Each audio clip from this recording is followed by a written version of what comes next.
Instant Web Celeb is here to help small business owners and entrepreneurs grow their online social following and garner more traffic and engagement to their accounts. Whether you're an entrepreneur, run an online blog, or simply want to grow your profile, we will market your social media account and help you build your online presence by gaining you more followers and likes on all social media sites. Visit instantwebceleb.com today to see instant growth to your social media profile and use coupon code WEBCELEB for a 10% discount. Become the next instant web celeb now. instantwebceleb.com.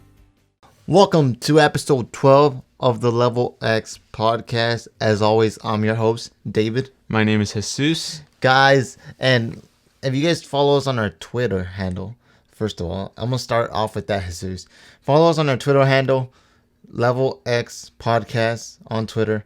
I'll spell that out for them, man. lvlx podcast,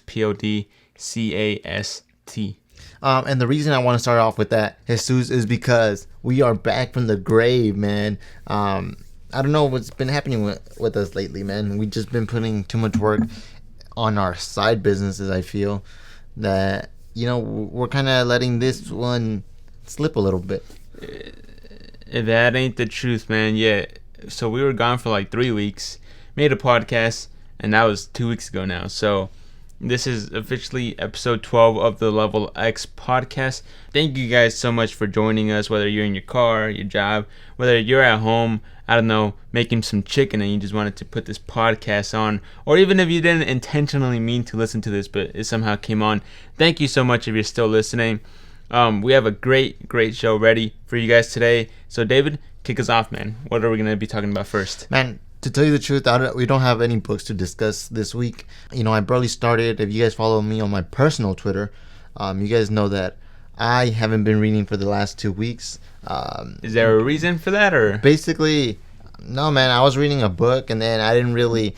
I enjoyed it, but it wasn't... How do you say it? I knew that I wasn't going to be able to get through it because it was kind of too abstract for me. And I'm not into, where you have to find the meaning, kind of. Deeper meaning within it. And then sometimes I get confused. I was like, I sometimes don't understand what the author is trying to say. Right. So I was like, yeah, this is too much for me. So I kind of quit that. And then I fell into like a little slump with my reading habits. But I'm back on track. So I'm not going to be able to even discuss books for for the next month, because the book I am reading is about 7 to 1,000 pages long. Jesus. And that is the Iliad by Homer. If you guys don't know, it's an epic poem about the Trojan War. But I don't even know if I want to discuss that on here. It's more of a... it's not even a self-help book. It's more like a fictional book. But just for my own pleasure. But is there a reason why you're reading that book specific? No, the only reason is because it was on my reading list. And then the thing with the way I read books is that once I read them, I go deeper into the backstory behind the book as to I try finding out more about the author, more about the book. So then I started reading this book, and it's about Greek mythology. So then I started looking more into Greek mythology, and then also about like philosophers or authors or writers back in those times. So that's just it. It caught my attention, and now I'm just kind of discovering the Greek mythology. And but that guy Homer, he's like a legend, no? He's like a big philosopher back in the day. Well, they don't even know if he actually existed. so it's just so you might not have written. I know there's someone who read the book, but I don't know, man. I barely read the book. I barely read like the first chapter, so I can't really tell you much about it. I just know that it deals with that, so it's like... Well, not the book, just Homer, the author. So yes, it's not a bibliography or anything, so I don't really know much. So I don't really want to talk about something I don't know much about. Well, I'm sure the viewers will still want to know when you do finish the book, if you can tell them more about it, but more on that in a month's time when David is done with the Iliad by Homer. But as far as me personally, I kind of also fall under the same boat as David. Now, I've been reading a book for the past week which is self-help / business, but I will talk about that when the time comes. Now, I actually started reading 2 books at a time. One for business / help, but the other one for pleasure. And the series I've been reading for pleasure is the A Song of Ice and Fire books by George R.R. Martin. After the disappointing, what it was, 5th, 6th, what season is the show on? It's going to its. I thought it was going to its 7th. Actually. Okay, so after a disappointing 6th season of Game of Thrones, I was like, you know what? I actually wanna read a good story of Game of Thrones. I don't wanna watch this garbage and have the whole story like ruined basically because of the lack of quality. So I started reading the A Song of Ice and Fire books, and I actually just finished the first book, A Game of Thrones. Yeah. So yeah, that book was great, very close to the first season of the show. So if you are planning on reading it, just expect that there's not a lot of major, or actually there's not really any big changes at all. There are of course more details, but the book stays pretty close to the show, or I guess in this case the show stuck pretty close to the book. As far as Game of Thrones, man, great book. I definitely recommend you read it if you're into fantasies or just big political dramas, I guess. But man, there was a lot of crazy stuff in that book, just a lot of things at play, and it was awesome, man. I truly enjoyed it. I'm currently on the second book, A Clash of Kings, and already started off strong, and I'm definitely intrigued to see where the story goes and how it diverges from the show, because I'm sure George R.R. Martin, man, for some reason I feel like that guy, he's kind of also like what? A little hipster. Like I think secretly George R.R. Martin hates the show. Like at first he might have been okay with it, but then because he hasn't even put out the last book, like The Wind's a Winner, I think he's not gonna put it out until the show ends, because he's like, oh well, the show ruined my series, like because the show started like going. Well, and he did approve of the show first. Of course, because they already paid him the money. I'm sure of it. They paid him the money.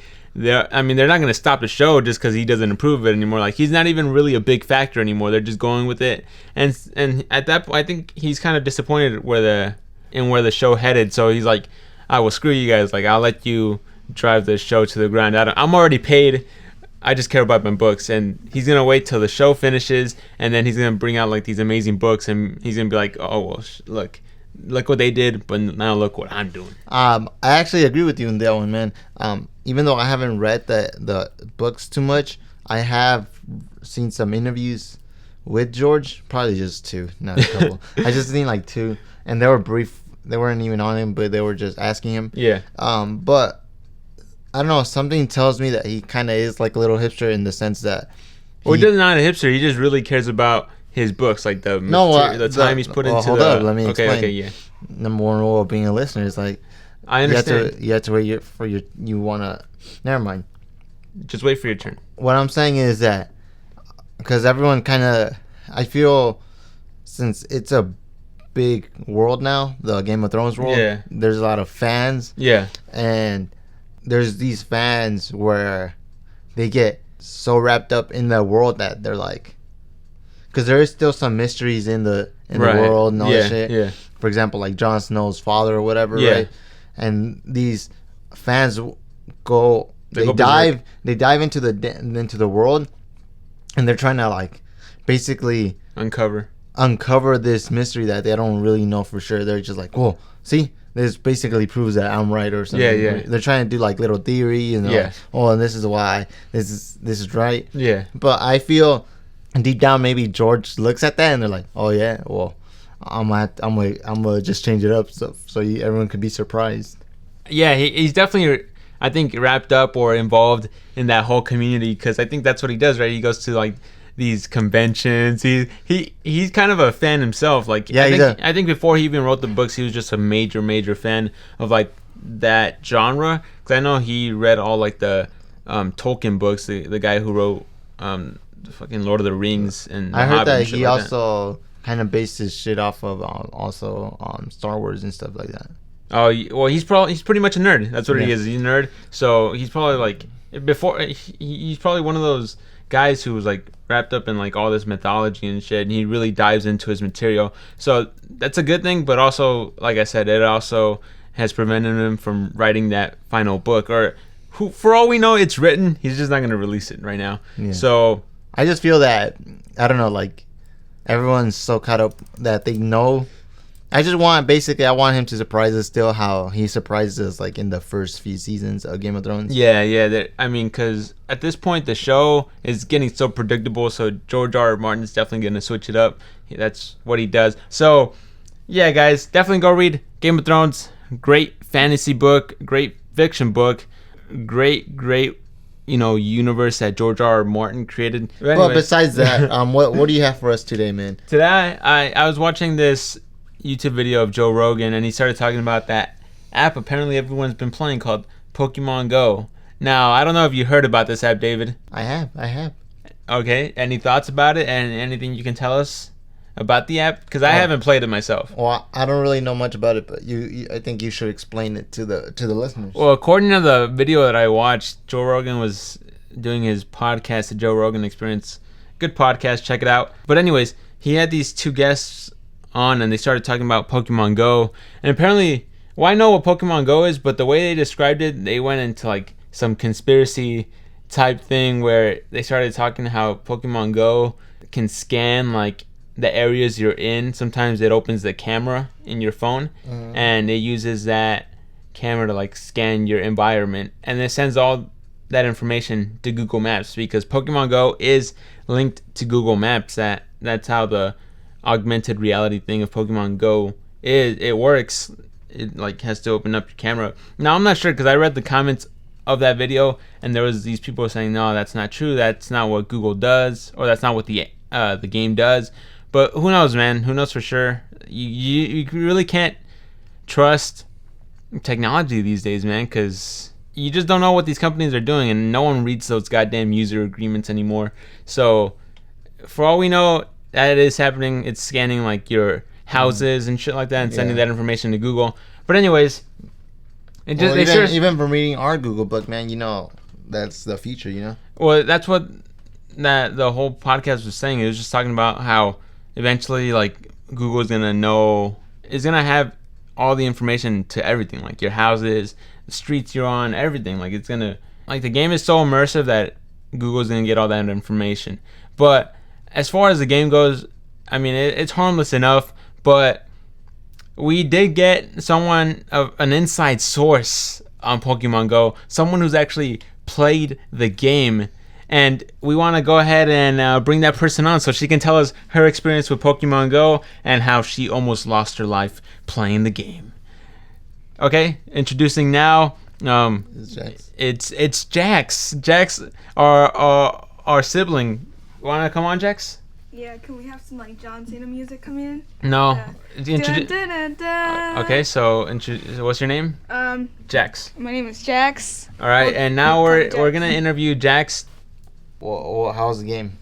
Well, when I first heard about Pokemon Go, I was like, what is this? Everybody was like talking about it. I was like, what's the big deal about Pokemon Go? And then so I just downloaded it for myself, and it asked for my location, and I was like, because I kind of heard stories about. What did you hear? What are those stories? Because I've heard some stories too. Supposedly, they like kind of brought people to this location because there were supposedly Pokemons, and I guess they just robbed them. Mugged them.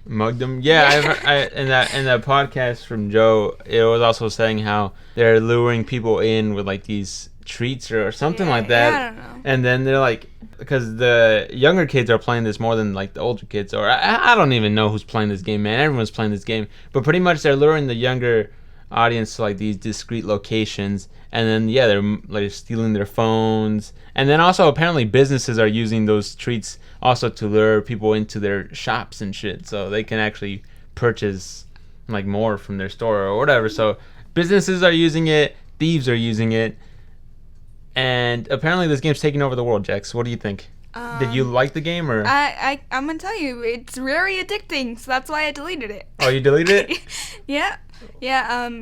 So did you hear about the story that someone found love on Pokemon Go? No, I didn't hear about that. Oh, someone found love on. Well, can you elaborate on that? So I guess, first I deleted the app because it was getting a little too addicting, and I didn't want to be mugged.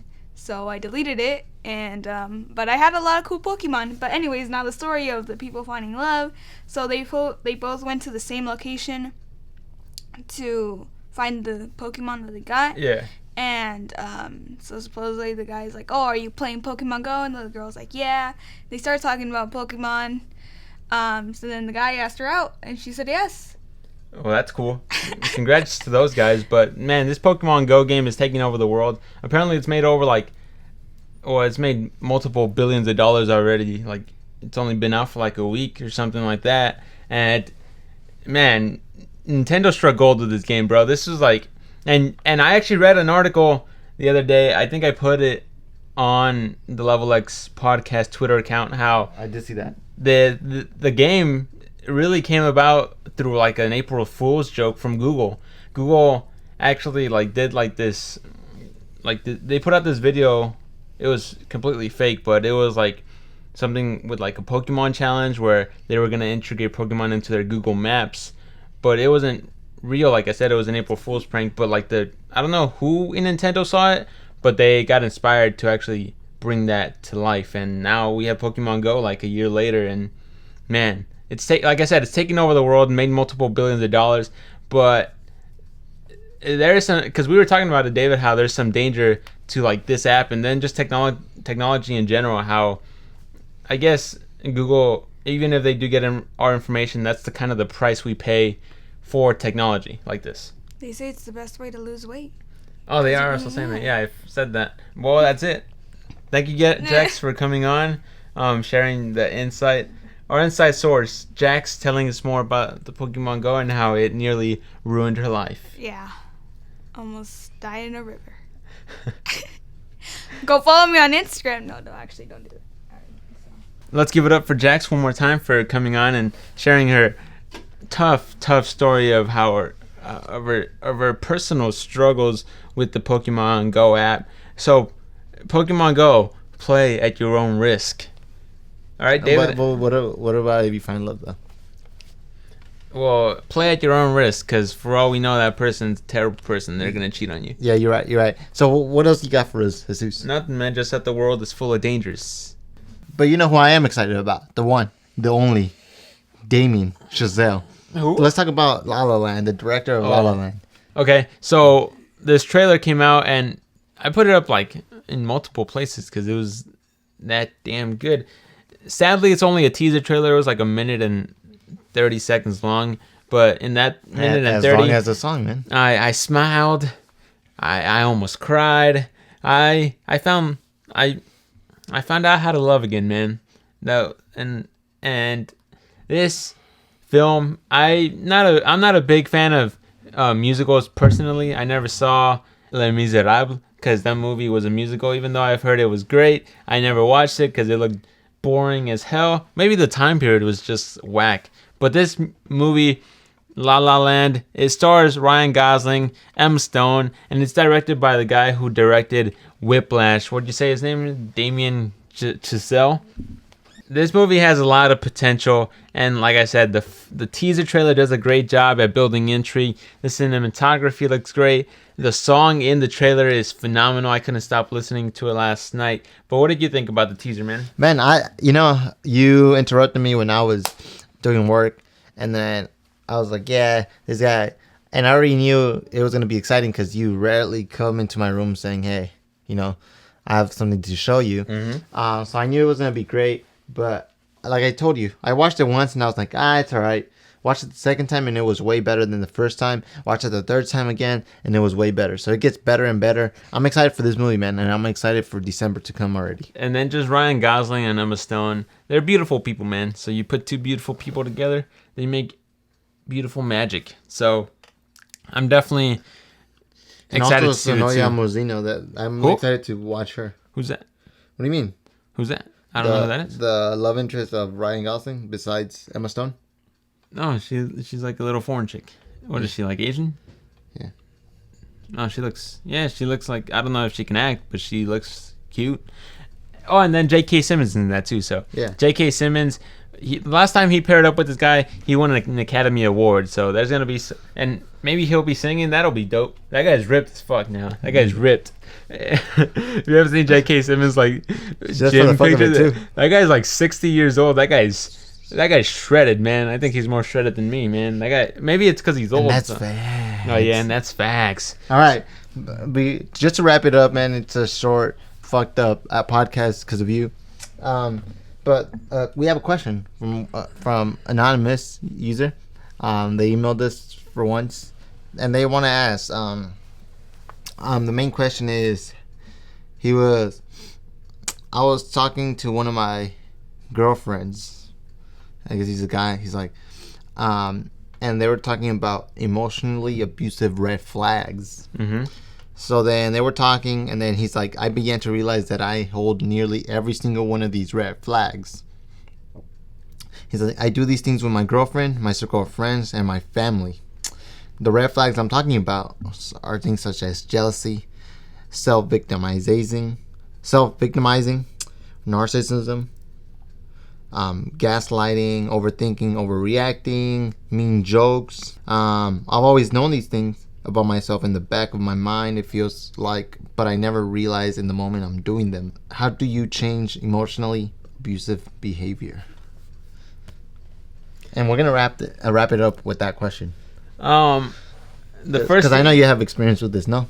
Well, no. In the past. Some, but I've never been an emotionally abusive person. At least you have, man. At least in my eyes, I never I know I have bad I have bad qualities, but I've never been like, oh, I want to hurt other people intentionally. I guess no one really does, but there are some people who do it and they get some pleasure of it. Isn't that called what's that word? Masochism? Yeah. Well, not like that. I think that's more sexual, but there are some people who are just abusive and they feel good doing it. But anyways, I think in order to change it, it's not gonna be like. I guess the first step is admitting it to yourself that you are abusive. So that's always the first step, man. Acknowledging that you have a problem. But to move on from there, I don't think it's that simple, man. I don't think it's to the point where, oh, okay, I acknowledge it, and then, all right, now I can change myself. I think something has to happen for you to change. So in this guy's case, or in your case, if you're listening, you're probably gonna have to lose your girlfriend, man, before really, bro? It actually really hits you. Because, like I said, you need that loss to really impact you and to realize, okay, look, like, because she's still with you. I don't know why if you're apparently abusive. So her still being with you in your mind, maybe because he doesn't mean it, you know. I don't know. It just, and to me, if she's still with you, I think your mind is probably telling you, okay, well, look, it's okay to get away with these things. Like, I think you continue to do it because your mind is like. He's saying that he does this not only with his girlfriend, his family, his friends. He does it with everyone. Well, because what about his friends, his family? I think at that point it's like maybe no one's really. I don't know.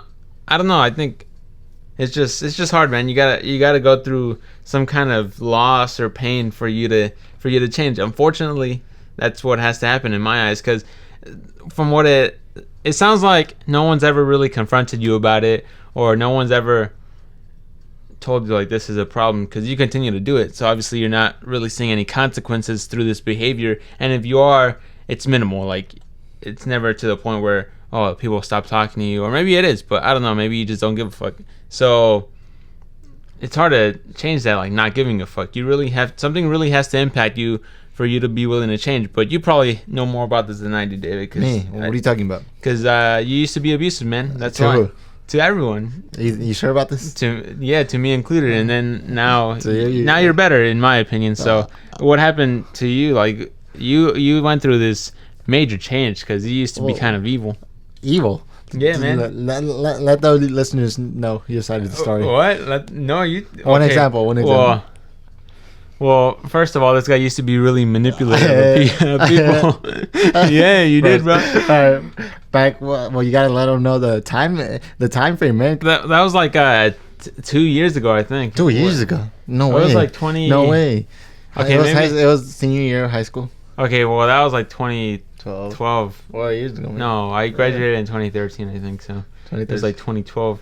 I think it was like 2012, dude. It was like 2012 2013. where well that was like I think that was like peak evil. 2013. No, because I think I was out of college. Remember? You weren't. We didn't really talk my senior year. You're right. I think it was my junior year. So it was like, and summer of my senior. I hate to rehash old things like that when it's like it doesn't really matter anymore. But now it's just funny. So it is pretty back funny. in 2012, this guy used to like manipulate people. To like get his own gains or whatever. So he would like, because we used to argue back in the day like a lot. Like we didn't see eye to eye at all. So because I think we were like in two different like places in our lives. So this guy we used to like just roll with our little crew or whatever, and then like whenever me and him got in a dispute or whatever, like this guy used his mental prowess to kind of, I guess I don't know, to me he would like just whisper things to our friends in order for them to like be on his side or whatever, and he would know how to like not control them, but he would like know how to play to like their emotions and shit, so they can like be like, oh yeah, this guy is making a lot of sense or whatever. When in reality, if you step back from it, you can see that this guy is just being like a douchebag about it. So you were just mad because I had mental skills or conversation. To me, I was trying to like appeal to them with logic, but you were using more like emotion. So I think they kind of sided with you because they're like, oh, well, I don't know, like this guy, I don't know. This guy was just like a manipulator. Like I said, I'm not a manipulator, so I don't know necessarily how he did it, but I know he would do it because I wasn't being fooled by this guy. Because you smart. I wasn't being played by the facade. So that's what David used to do. He used to manipulate people, and he was a little abusive, man. I'm not gonna lie. Like he would want things his way, and if it didn't go his way, he would get mad, and he would like throw like little fits and shit. So yeah, man, this guy had a serious problem, man. And then how did you change, David, in your opinion? Yeah, man, well, I'm not. And wait, well, before we talk about your big change, did you ever like realize, hey, maybe I do have, like, maybe I am an asshole or some shit? No, yeah, man, I was actually gonna get into that. Well, what did we say, man? What did you say? Let me talk. Okay. I'm just playing. Nah, man, in all seriousness, I think it's funny just looking back as to how it used to be. It's funny to me, because I kind of see it. I kind of still see it. Not that I'm that way now, but I see it now the way I was acting back then. Mm-hmm. But just to answer your question real quick, yeah, man, I think you hit it right on the point where you told this dude yeah, man, as long as you kind of have to see it, you like self-reflect on yourself. You have to know as to, okay, who you are, and what are your bad traits and shit. Because I remember one time, man, I think I asked somebody. I was like, because it's crazy, because you sometimes, it's like me back then. I was this evil person. You called me evil or whatever. So I was this evil person, but at the time I saw other people that were evil, and I was like, oh, look, those guys are evil too. So I was able to see other people's evilness, but not myself. So then there's like, I forgot who says it, but it's like, oh, usually the reason you hate somebody or hate something in somebody is because you see it in yourself. So first, it's like self-reflection. I think that's key. As long as you kind of know what you're doing wrong or what you don't like in yourself, I think that's the first step. And then to me, the second step was also kind of, well, actually the first step that made me do the self-realization was like something big, impactful, like pain. Like either someone taking something away from you, or you losing someone, or there's different things, but usually, and nowadays, back in the days, they had like some rituals where you like, oh, you turn from a boy to a man. There was some like type of rituals in the community or in society or whatever. But now we don't have those as men, right? Usually, for us, the typical ritual to us is kind of like getting our heart broken by a girl or whatever. That's usually our ritual, because that kind of teaches most men, okay, well, obviously she left me because I was doing something wrong. Yeah. Now, in my case, I went through heartbreak or whatever, and then from there, I went into like this type of deep depression where I had to basically take a deep look into myself, because I never done it before. I thought, like you said, either it was my way or the highway, and I think that's wrong, man. I think that's immaturity, and I think it just comes also with time, man. I think you just have to grow up sometimes, and sometimes you just grow up at your own pace. So some people, luckily for me, it was when I was younger, or when that shit happened. Now I'm still young, I'm barely 21, but some people have it hit heartbreak or pain or something like that, or change like later on in life. Some people do it earlier, but me, I did it, I think, at the right time. So then at the time, I also wanted to, because I was going through heartbreak and I was doing self-realization, I told myself, okay, well, I don't want to ever feel like this again, so I'm never going to be doing, I don't want to do the exact same shit that I did. So that's how I changed, by telling myself that since I didn't really want to feel any of that again, I wasn't going to be the same person that did the exact same things again. So by doing self-realization, I was like, okay, well, this is what are my bad traits, so this is what I have to change. Yeah, and I don't know what book, I think it was 7 Habits, but there was this part where it just said, at your funeral, how would you want people to like remember you? Like, it made you write down the exact qualities that you would want them to say about you. And for example, me, I would say, I would want them to say that I was like courageous or whatever.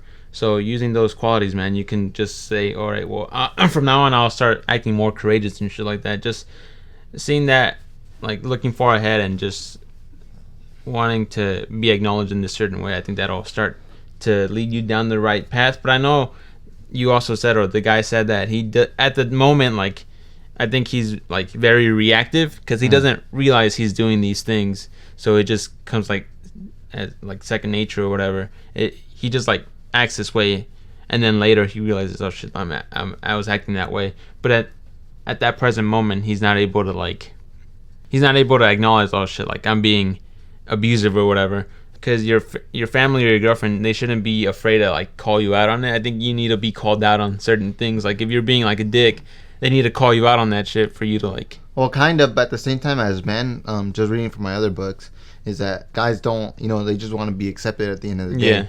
Yeah. But knowing that you in yourself, you want to change, and let's just say you do need help, you can't be scared or think it's wrong to ask for help. Yeah.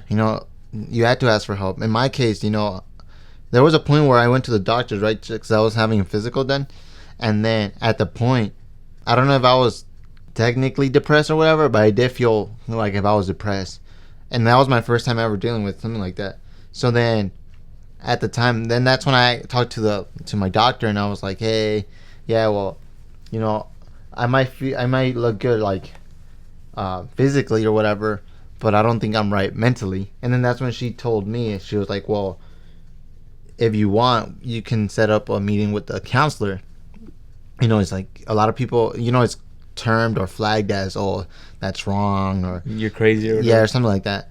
But she told me that it's not, like, it's normal. You don't even, some people that don't even have like mental issues, they still go, and it's good for them. So maybe if you want to try that, I would recommend it. I never done it because in my head I was like, well, yeah, I don't want to be termed like depressed or something. I don't want like medicine or some shit. Yeah. So I just did it on my own.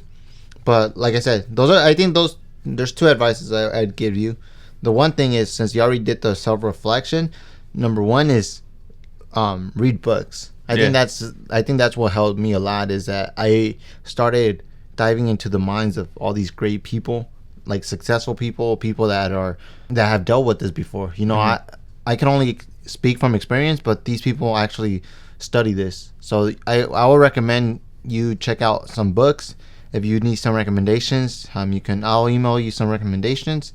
So that's first, and then the second one I would say is try to be, how do you say, in the moment, because like you said, or like he said, is that sometimes you don't know when you're doing that, But the thing is that it's because you're not in the moment. You got to be in the present moment in order for you to actually move past that. But another thing, in case you don't want to do like the present moment, is a great thing is that mindset. Like your mindset is important. And I think Mike Cernovich touches on this. A lot of these books that I've read touches on this, is that your mindset is important. Your reality is your reality. Mm-hmm. So try to shift your mentality to that of someone maybe a future you, or someone that you aspire to be. Like, so in my case, sometimes I'm like, all right, well, will James Bond do this? Like, for example, jealousy, right? Let's say you're hanging out with your girl or whatever, and you get jealous. It's like, instead of thinking bad thoughts or whatever, try to put it in your mindset or your head that, all right, well, what would James Bond do in this moment? Mm-hmm. Would he be jealous? Like, no, because he's James Bond. Right. Something like that. I think those, just read and then try to shift in your mentality to be that of someone you aspire to be. That was great advice, man. And, wish you luck on your journey, because we're all on a certain journey to become just a better person overall. So, like I said, it's always the first step to acknowledge that something is wrong and that you do want to fix it. Because at the end of the day, you really have to want to fix it. And that's why I think I said, like, that pain comes into play. Because although you might realize something's wrong, since there are no consequences, you don't really feel a need to fix it. It's only when you, like David said, when you lose something that you really do feel that creative, like, oh, I want that person back, so now I do want to change. So, if you really do want to change, follow David's advice. That was great advice, man. I was actually going to recommend you read a book as well, but David will email that to you personally. But regardless, that wraps up this week's podcast, guys. Every time we go on like this little hiatus, we always come back kind of sloppy, but we do want to keep doing these podcasts because we really enjoy providing information, knowledge, and also just random shit to you guys that we think will help you out. And yeah, man, it's just really good to be back. Anything else, David? Nah, man, I think that's it. Besides, obviously, you guys know what I'm gonna say. Follow us on our Twitter handle, Level X Podcast. You'll see more of what we talk about. More, it's just dope in there, man. Just amazing. And email us your questions. We really thank you so much for our first email ever. Well, we don't want to say the name, but you know who you are. Thank you so much for sending that to us. We will be answering all emails from now on the show to help you guys out on your journey. Other than that, my name is Jesus. My name is David. And we are out.